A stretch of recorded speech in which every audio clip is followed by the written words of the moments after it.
예수님께서 오늘 가장 중요한 계명은 하나님을 사랑하고 이웃을 사랑하는 것이다 하는 대답을 하시자 서기관은 하나님을 사랑하는 것과 이웃을 사랑하는 것이 그 어떤 제사보다 낫다고 그렇게 덧붙여 말합니다. 그 말에 대하여 예수님이 내가 하나님의 나라에서 멀지 않도다라고 칭찬을 하시는 걸 봅니다. 예수님께서 이 서기관의 말을 인정하셨다는 거죠. 그런 걸 보면은 서기관의 말처럼 예배하는 건 못지않게, 아니 그 이상으로 이 사랑을 실천하는 것이 참 중요하다. 하나님을 사랑하는 것뿐만 아니라 이웃을 사랑하는 것이 중요하다 하는 사실을 알 수가 있습니다.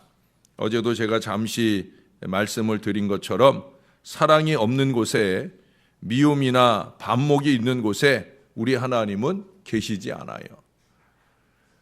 미움이나 반목의 마음을 가지고 예배하는 우리의 자리에 하나님 아니 계시단 말이에요.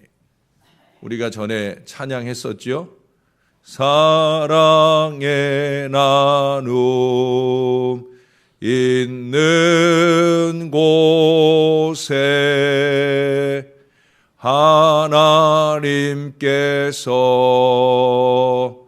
계시도다. 우리가 1년 내 이 찬양을 불렀었습니다. 사랑의 나눔이 있는 곳에 하나님께서 계신다. 잊지 말아야 되는 참 중요한 진리입니다. 그런 점에서 보면 어쩌면 우리의 많은 예배는 헛일로 끝나는 그런 경우들이 많지 않았을까 하는 생각을 하게 됩니다. 우리 하나님께서 임재하시는 예배, 보살피시는 공동체가 되려 하면 사랑해야 된다는 거예요. 하나님을 사랑하고 그에 못지않게 이웃을 사랑할 수 있어야 된다. 그래야 하나님이 함께 하시고, 하나님이 함께 하셔서 연락하시고 복을 주시고, 오늘 이 율법사에게, 이 서기관에게 칭찬하시는 것처럼 하나님 나라에서 멀지 않은 그런 건강한 신앙 인생이 될 수 있다라고 하는 거예요. 제2차 세계대전 당시에 프랑스에서도 나치 독일에 의한 유대인 학살이 진행이 되었었습니다. 근데 1941년 어느 추운 겨울밤에 앙드레 트로크메 목사님의 집에 둥둥둥 문을 두드리더니 유대인 여자가 하나 찾아왔어요. 트로크메 목사님은 도움을 간절히 원하는 그 여인의 눈빛을 외면할 수 없었습니다. 그녀를 외면하지 않고 살려주게 되면 그녀를 이웃한 스위스나 또는 스페인으로 도피시켜 주다가 독일군에게 발각이 되면 자기나 자기 가족들도 목숨을 상할 수 있는데도 불구하고 목사님은 그 여인의 간절한 바람을 외면할 수가 없었습니다. 그리고 이것을 시작으로 프랑스 산골 마을 르챔본에서는 그 주민들이 위험을 무릅쓰고 목사님과 함께 유대인들을 스위스와 스페인 등으로 탈출시켜주는 일들을 진행해 나가게 됩니다. 유대인들 사이에 소문이 퍼지면서 무려 5천 명이나 되는 유대인들이 그 마을을 통해 프랑스를 무사히 탈출할 수 있게 되었다는 거예요. 트로크메 목사님과 마을 주민들은 목숨을 걸고 수년 동안에 이 일을 진행하게 되었다는 겁니다. 그들은 자신들이 하는 일이 하나님을 사랑하는 일이고 또 이웃을 사랑하는 일이다 생각했던 것이죠. 어떤 사람들은 이처럼 목숨을 걸고라도 이웃사랑을 실천합니다. 자기는 안 쓰고 안 입고 안 먹어도 남을 섬기려고 나누고 베푸는 일에 최선을 다합니다. 간혹 교인들이 목사가 되게 부자인 줄 알아요. 저 부자 아니에요. 안경 하나 할래도 몇 년을 벼러야 하고, 그러나 마닐라 같은 선교센터에 가서 선교사들을 만나면 전 주머니 아끼지 않아요.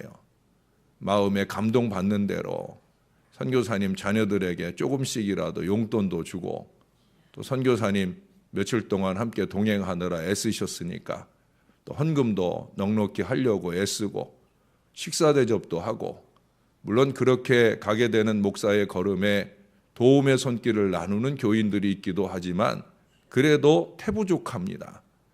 가서 나누고 섬기고, 사실은 제가 교회에서 받아가는 비용은 그저 저나 제 아내가 간신히 쓸 비용만 가져가지, 실제적으로 답사를 하면 선교사님이나 선교사님 네 분, 그 비용까지는 다 제가 부담하는 거예요. 물론 교회가 섬겨주신 걸로 부담하기는 하는 거지만, 그래도 목사가 어려운 중에라도 섬겨야 할 마음을 인색하게 가지려 하지 않습니다. 그것이 우리가 해야 될 일이기 때문에 하나님이 감동하시면 그 감동을 따라 실천해야 되는 것이 목사의 일이고 교인들의 일이기 때문에 그래요. 저의 신학교 동기 목사님들의 단톡방이 있어요. 80명 이상 한 방에 모여서 목회 이야기도 가끔 나누고, 어려운 동기들의 기도 제목도 나누고, 그런데 거기에 보면은 세계 곳곳에 선교사로 나가 있는 그런 동기 목사님들이 많이 있어요. 중남미 쪽에, 우리가 중남미 쪽을 가려면 적어도 하루 이상 비행기를 한번 갈아타고라든지 이렇게 하루 이상 가야 되는 그런 곳에서 선교하는 우리 동기 목사님들도 상당히 여러 분 계십니다. 그분들은 쉽게 오고 가기 어려운 그곳에서 외로운 선교 사역에 헌신하고 계십니다. 단톡방에 남기는 그분들의 글을 보면 그런 마음이 많이 들어요. 참 많이 외롭구나. 참 많이 외롭구나. 그분들이 단톡방에 주로 자주 남기는 말 가운데 하나는 거기 좀 오라고, 자기들 좀 보러 와달라고, 자기들 올 수 없으니까 자기들 좀 보러 와달라고, 요새 항공편도 싸고 한데 와서 자기들도 보고 선교도 좀 하고, 그런 간절한 마음을 표현하는 그런 동기들을 많이 보게 됩니다. 그래도 그분들은 거기 계셔요. 그렇게 외롭고 힘들지만 하나님이 주신 사명을 위해 그 불모지에 예수 복음 전하고 예수 사랑 전하기 위해 그분들은 그곳에 계십니다. 때로 그 일이 목숨을 걸어야 되는 일일지라도, 또 자식들을 제대로 돌보지 못하는 일일지라도 그분들은 그렇게 하나님의 사랑을 실천하고 계셔요. 왜 그럴까요? 은혜를 먼저 받았기 때문이죠. 여러분, 하나님의 은혜로 구원받은 사람들은 그 은혜에 보답하는 삶을 살아야 되는 거예요. 이웃에 대한 배려와 선교적 사랑의 실천은 은혜 받은 자들의 마땅한 의무입니다. 은혜 받았다 하는 이 표시는 다른 거 아니에요. 그 받은 바 은혜를 쏟아내는 사랑의 실천입니다. 그래서 제가 자주 말씀을 드리죠. 예수 믿는 사람의 복은 받은 복을 하나님께 대한 헌신과 세상에 대한 섬김까지 이어질 수 있어야 그것이 진정 복이다. 나 혼자 잘 먹고 잘 누리고 있는 게 절대 예수 믿는 사람의 복이 아니라는 거예요. 하나님은 절대 나 혼자 누리라고 주시는 법이 없다는 거예요. 그것이 건강이든 물질이든 우리는 청지기로서 우리 주인 되시는 하나님의 뜻대로 잘 선용할 수 있을 때 그것이 건강한 신앙자의 참 복이라는 거예요. 그래야 거룩한 축복의 통로인 것입니다. 은혜의 통로, 사랑의 통로, 우리는 그렇게 새로운 피조물인 거예요. 예수님께서 가르쳐 주신 그 삶을 살 수 있어야 됩니다. 사실 오늘의 본문을 마태복음이나 누가복음에도 가지고 있어요. 마태복음에서는 22장에, 누가복음에서는 10장에 같은 내용을 적고 있지만 좀 다르게 적혀 있는 걸 보게 됩니다. 마태나 누가가 같은 비슷하게 적고 있으면서 또 다른 내용들이 덧붙여지는 걸 보고요. 근데 거기서 보면은 오늘 예수님을 찾아온 사람이 서기관이 아니라 율법사다. 물론 율법사나 서기관이나 크게 다르지 않은 표현이에요. 근데 율법사가 어떤 의도를 가지고 왔는지를 마태복음이나 누가복음은 적고 있어요. 오늘은 그런 내용이 없지만 마태복음이나 누가복음에서는 이 율법사가 예수님을 시험하기 위해서 왔다고, 그리고 그 질문도 시험하기 위한, 우리가 어제 보았던 표현처럼 책 잡으려고 그렇게 예수님께 질문하고 들어오는 거예요.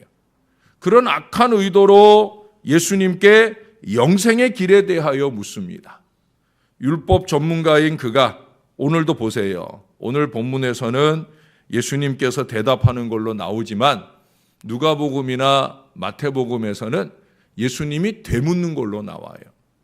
다시 말해서 예수님이 어떤 대답을 해도 물고 늘어질 작정이 그 마음속에 있다는 거죠. 모르는 게 아니에요. 알고 있으면서 묻는 거예요. 참 야비하지요. 예수님이 그걸 모르는 게 아니죠. 그렇기 때문에 예수님께서 율법교사에게 네가 알고 있는 율법에는 뭐라고 기록되어 있느냐라고 되물으십니다. 그때 율법교사는 자랑삼아 큰 소리로 대답을 해요. 바로 오늘 본문에서는 예수님이 대답했다는 그 내용을 마태나 누가에서는 율법사가 대답을 해요. 내 마음을 다하며 목숨을 다하며 힘을 다하며 뜻을 다하여 주 너의 하나님을 사랑하고 또한 내 이웃을 내 자신같이 사랑하라 하였나이다. 그 대답을 하자 예수님께서 내 대답이 옳다. 이를 행하라. 그러면 살리라. 라고 말씀을 해주셔요. 사랑이 영생의 길이라는 거죠. 여러분, 율법사도 그걸 모르고 있는 게 아니잖아요. 율법사는 율법이 말하는 영생의 길을 지식적으로는 분명히 알고 있어요. 근데 문제는 뭐냐? 율법사는 알고 있을 뿐인데 살고 있다고 착각을 하고 있다는 거죠. 오늘날 많은 신앙인들이 그렇게 삽니다. 그냥 어선푸레하게 알고 있을 뿐인데 살고 있다고 착각을 하며 산다는 거예요. 그래서 어쩌면 그 착각 때문에 진정한 삶이 되지 못한다는 거죠. 살아야 되는데, 아는 데서 멈추지 말고 살아야 되는데 그 삶 가운데 실천되지 않는 지식이나 신앙은 진정한 지식도 진정한 신앙도 아닌데, 우리의 어리석은 착각이 사라지는 노력들을 이루어가지 않고 있다는 거예요. 사랑하는 여러분, 이웃도 함께를 생각할 줄 아는 사람이 성숙한 신앙의 사람입니다. 주님이 명령하시는 이웃사랑은 병든 마음을 건강한 마음으로, 미숙한 사람을 성숙한 사람으로 만들어주는 하나님의 치료법입니다. 이웃사랑은 내가 먼저 선행을 베푸는 대단한 업적이 아니에요. 이웃사랑은 업적이 아니라니까요. 하나님께로부터 먼저 받은 은혜에 대한 아주 마땅하고 당연한 응답일 뿐이라는 거예요. 그걸 율법사도 알아요. 누가복음 10장에 보면 그 율법사가 예수님의 말씀을 듣고 나서 즉시로 묻잖아요. 뭐라고 물어요? 그럼 내 이웃이 누굽니까? 내 이웃이 누굽니까? 그 질문에 대하여 예수님이 하신 얘기가 뭐예요? 바로 선한 사마리아인의 얘기를 들려주시게 되는 거예요. 그 얘기 안 드려도 잘 아시죠? 알고 있을 뿐이고 살고 있지는 않은 것 말고 어떻든 선한 사마리아인의 비유를 잘 아셔요. 여러분, 여리고로 내려가다가 강도 만나 죽게 된 저와 여러분 아닙니까? 그런 우리에게 하나님께서 사랑을 주셨잖아요. 예수님께서 선한 사마리아인이 되어 주셨잖아요. 당신이 십자가에 달려 죽으면서까지라도 우리에게 그 사랑을 주셨잖아요. 그러니 우리도 누군가에게 선한 사마리아인이 돼 주어야 된다는 거죠. 하나님께서 우리를 이처럼 사랑하셨으니 우리가 이제 선한 사마리아인처럼 이웃을 사랑하며 살 차례인 거예요. 이를 통해 하나님은 우리 이웃과 나를 함께 살리고자 하시는 겁니다. 오늘 가까운 이웃에게 작은 관심의 손길, 사랑의 손길을 표현하는 이 기쁨을 놓치지 않기를 바랍니다. 이웃을 사랑하는 것이 하나님을 사랑하는 것이요, 이보다 더 큰 계명은 없다는 거죠. 예수님께서 율법사에게 마지막으로 하신 당부가 뭐예요? 가서 너도 이와 같이 하라. 이것은 율법사에게만 아니라 오늘 우리들에게도 하시는 말씀이에요. 여러분, 예수님을 시험하러 왔던 율법사도 감동을 받아서 이웃이 누구냐고 물으면서 실천의 움직임으로 반응한 것처럼 우리도 그렇게 말씀을 통해 촉구하시는 이웃사랑의 마음을 열 수 있어야 합니다. 여러분들은 날마다 이 힘겨운 새벽제단을 쌓으시면서 정말 마음을 다하고 목숨을 다하고 뜻을 다하고 힘을 다한 하나님의 사랑을 잘 실천하고 계신 분들이라고 보여집니다. 누가 여러분들처럼 하나님을 사랑할 수 있겠습니까? 날마다 피곤한 육신을 이끌고라도 이 새벽을 깨워 이 예배를 통해 하나님 사랑하는 마음을 표현하는 여러분들이 자랑스럽고 감사합니다. 앞으로도 죽는 날까지 그렇게 하나님 사랑하는 그 마음으로 잘 살아가시면 좋겠습니다. 그리고 이제 이웃사랑입니다. 이미 잘 하시는 분들도 있지만 더욱더 열심히 꾸준히 할 수 있어야 됩니다. 사랑은 말이 아니라 실천입니다. 지난 주일에도 말씀드렸죠. 십자가를 바라보며 사랑 더하기를 해야 한다고. 사랑을 빼는 사람, 빼도록 하는 사람은 신앙인도 교인도 아니라고. 사랑 더하기를 자극하고 자극받고 실천하는 저와 여러분이 되어야 되는 거예요. 큰 계명이 무엇입니까? 가장 중요하고 우선적인 것을 말하는 것이 큰 계명 아닙니까? 오늘 여기 뭐라고 31절의 마지막에 얘기하냐면 이보다 더 큰 계명이 없다. 이보다 더 큰 계명이 없다는 건 이게 가장 중요하다는 거예요. 다른 계명은 좀 못 지켜도 이거는 최우선적으로 지켜야 된다는 거예요. 다른 것 좀 지킨다고 자랑 삼을 일이 아니라 이것을 못하면은 안타까워해야 된다는 거예요. 그것이 뭐냐? 하나님 사랑이고 이웃 사랑이다. 한 분 하나님을 향한 사랑에 무한대로 많은 이웃에 대한 마음까지 우리 하나님 보시기에 아름다운 사랑과 섬김의 마음으로 열심히 있게 살아갈 수 있는 저와 여러분들이 될 수 있기를 우리 구주 예수님의 이름으로 간절히 축원합니다. 기도하겠습니다. 하나님, 참 많이 듣는 말씀인데, 참 잘 알고 있는 말씀인데 잘 실천되지 않는 말씀이기도 합니다. 사랑의 나눔 있는 곳에 하나님께서 계시고 우리는 그 사랑의 공동체로 이 제단에 함께 모여 사랑을 나누고 그곳에 임재하시는 하나님께 예배하며 행복하게 살기를 원하는 그 간절한 마음으로 살고 있습니다. 정말 그렇게 살아야 할 것입니다. 저와 이 모든 자녀들이 그 마음으로 하나님을 향한 사랑의 마음으로 예배할 뿐 아니라 이웃을 향한 사랑의 마음으로도 예배할 수 있는 건강한 신앙 인생들이 되게 하여 주옵소서. 울고 있고 외로워하고 있고 하나님 먹을 것이 없어 굶주리는 이들이 있습니다. 참 가슴 아픈 것을 보고 오게 하시는 하나님의 뜻이 있습니다. 어느 때든지 우리가 그 보여주시는 바에 감동을 받고 감동받은 바를 실천해 나가는 건강한 믿음의 능력과 은혜가 우리 안에 넘치게 도와 주시옵소서. 세상의 어려운 때를 사는데 주님이 우리에게 원하시는 게 무엇인지를 늘 분별하면서 그 일을 주 안에 이루어 나가는 소망의 인생, 소망의 신앙들이 되게 하여 주옵소서.